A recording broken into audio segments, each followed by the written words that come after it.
In our previous discussion, we explored the likelihood and consequence of risk and considered the relationship between these two elements. A popular tool used in projects to manage risk is the risk assessment matrix. Let's contextualize risk assessment by using the airline company example and consider how we use the risk assessment matrix as a tool to assist in determining the assessed level of risk. The risk assessment matrix provides a visual representation of the likelihood and consequence of each risk presented in the form of a table which enables a qualitative determination of risk on a rating scale of high, medium, or low. Based on the likelihood and consequence considerations, there are typically 5 potential ratings for you to select from.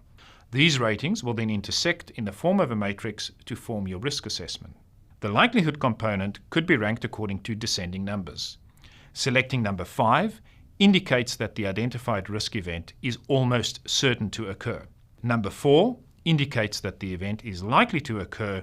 In other words, there is a high probability.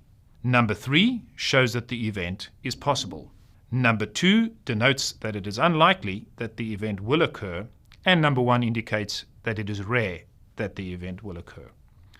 Similarly, for the consequence element of risk, you will need to determine the number based on a 5-point descending number scale.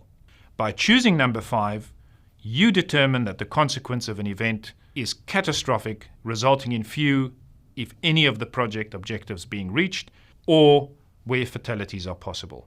Number 4 represents a major consequence of an event, which means that most of the objectives are affected, with at least one severely affected.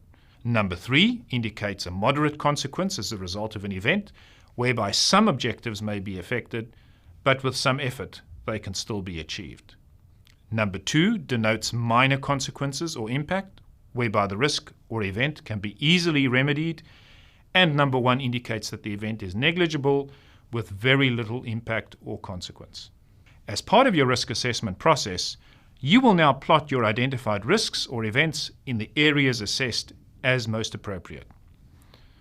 If we return to our airline example, the first risk was identified as the late departure of a flight as a result of a technical issue.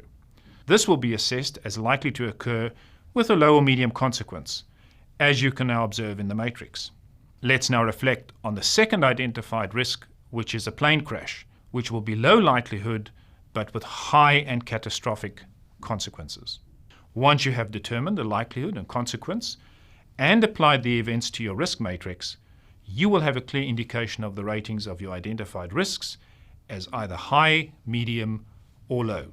When considering your project, what risk are you prepared to accept as part of the project? Think about Western Savannah case for a minute. What are the risks that should be accepted? Your next step is to determine what level of risks you are willing to accept in your project. This is known as the risk appetite or risk tolerance of the project or organization. In other words, the matrix visually represents the level of risk the project or risk manager is prepared to accept. A widely used principle for determining criteria for acceptable risks is the ALARP principle, an acronym that determines risks should be as low as reasonably practicable. Risk levels and the cost associated with mitigating the risk are considered through applying this principle. The ALARP principle recognizes that there are 3 broad categories of risks. First, negligible risk. These are broadly accepted by most people as they go about their everyday lives. Second, tolerable risk. We would rather not have this risk, but it is tolerable in view of the benefits obtained by accepting it. The cost in inconvenience or in money is balanced against the scale of risk, and a compromise is accepted. And finally, unacceptable risk. The risk level is so high that we are not prepared to tolerate it. The losses far outweigh any possible benefits in the situation. So, determining criteria to evaluate or assess risks is extremely important. These parameters will further define the process of how you go about assessing the identified risks and ensuring you respond to them appropriately. The risk matrix is an accessible tool to rank and prioritize your risks and to gain a clearer understanding of the likelihood and consequences of the risk that you have identified, and it presents an easy-to-interpret visual for your project stakeholders.